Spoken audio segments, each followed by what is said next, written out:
Assalamualaikum warahmatullahi wabarakatuh. Kembali lagi di channel Marsha Subiakto.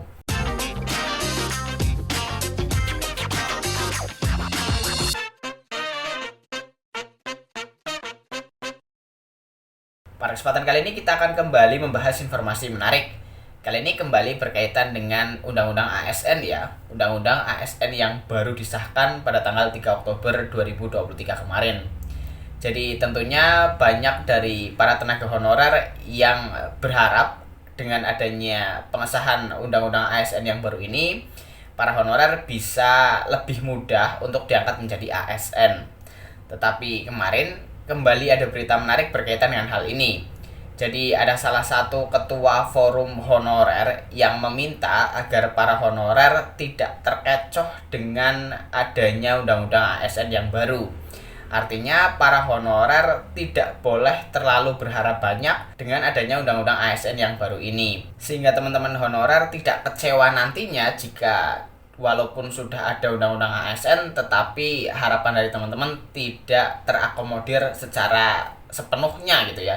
Jadi teman-teman tidak boleh berharap banyak dengan adanya Undang-Undang ASN yang baru ini.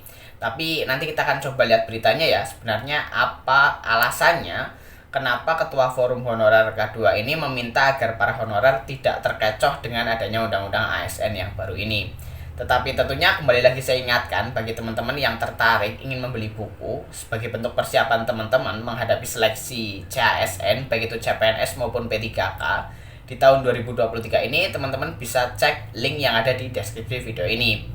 Pada deskripsi video ini sudah saya taruh link yang bisa mengantarkan teman-teman mendapatkan buku yang bagus, buku yang saya rekomendasikan untuk belajar menghadapi seleksi CASN di tahun 2023 ini. Jadi langsung saja kali ini kita akan coba lihat beritanya. Untuk itu bagi yang penasaran, simak terus.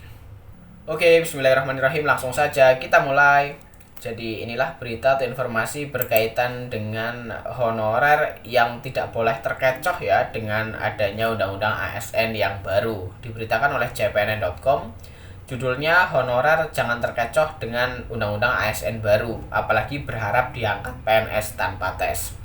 Kita coba bacakan ya. Adanya Undang-Undang Aparatur Sipil Negara baru membuat honorer berharap banyak. Mereka merasa pintu masuk menjadi ASN terbuka lebar. Ironinya, banyak honorer yang sangat yakin akan diangkat PNS bagaimana usulan DPR RI pada 2016 dan tertuang di pasal 131A. Ini banyak honorer yang terkecoh dengan Undang-Undang ASN baru.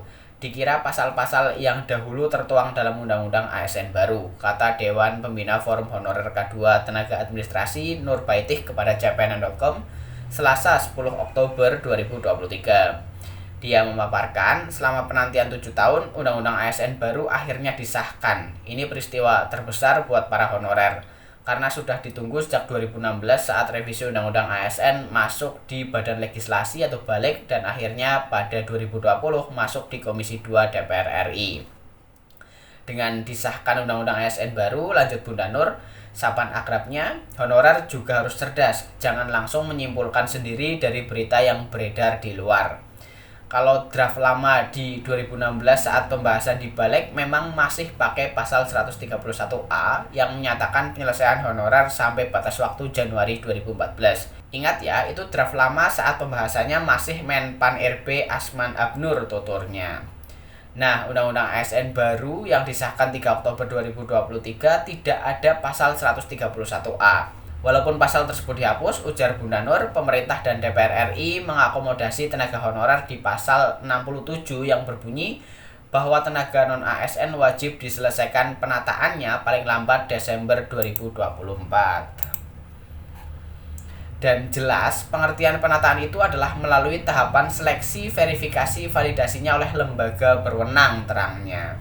Bunda Nur juga menyoroti informasi bahwa honorer akan diangkat PNS. Dia mengingatkan bahwa mau jadi PNS juga punya aturan, yaitu masih terbenturnya usia yang maksimal 35 tahun. Jadi kalau buat honorer K2 ya paling bisa P3K. Teman-teman honorer enggak boleh egois karena itu memang aturannya, ucapnya. Dia menambahkan, ada juga yang bilang saat ini P3K bisa menjadi PNS dengan Undang-Undang ASN baru. Informasi tersebut menurut Bunda Nur menyesatkan karena pengaturannya tidak demikian. Seharusnya, kata Bunda Nur, honorer yang sudah menjadi P3K bersyukur karena statusnya sudah ASN. Boleh berharap PNS, tetapi lihat juga regulasi dan kebijakannya saat ini. Dia mengajak seluruh honorer dan P3K fokus mengawal peraturan pemerintah atau PP. Jangan tergiur dengan janji manis para calo atau oknum nakal yang bisa menjanjikan PNS atau P3K dengan cara membayar. Sebab menjadi ASN itu tidak bayar. Bunda Nur mengaku sedih saat mendengar curhatan honorer soal banyak yang sudah kena tipu dengan membayar puluhan juta demi diangkat ASN. Lebih lanjut, dikatakan Undang-Undang ASN melindungi honorer dan meningkatkan status pekerjaan mereka. Setidaknya dari honorer bisa berubah menjadi ASN, itu dahulu yang harus dipahami honorer.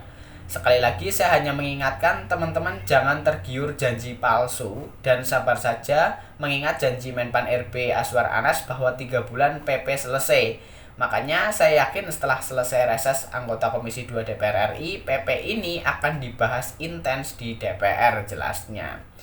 Mengingat batas waktunya hanya 1 tahun 2 bulan terhitung Oktober ini menuju Desember 2024. Jadi itulah berita atau informasi berkaitan dengan honorer yang tidak boleh berharap banyak ya.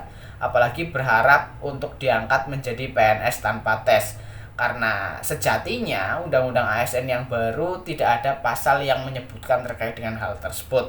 Tetapi para honorer diminta untuk terus mengawal diterbitkannya PP yang mengatur terkait dengan manajemen ASN ya, agar para honorer bisa setidaknya diangkat menjadi P3K seperti yang disampaikan oleh Bunda Nur tadi. Jadi mungkin itu informasi yang bisa disampaikan pada kesempatan kali ini. Jika ada tanggapan atau pertanyaan silahkan tinggalkan di kolom komentar. Terima kasih, mohon maaf bila ada kesalahan. Wassalamualaikum warahmatullahi wabarakatuh.